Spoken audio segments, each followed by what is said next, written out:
깡맛 집값 도시고 가봐도 어디 뜯기는 거지 हाँसी गर्नुहोस् कस्तो आँखा हेर्नु भएको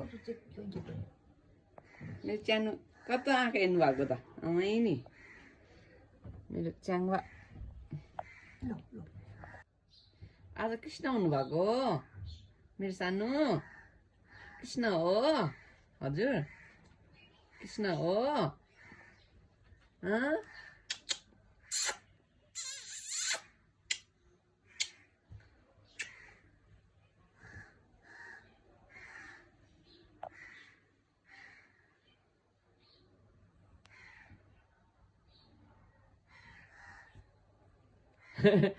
हाई हाई गरे त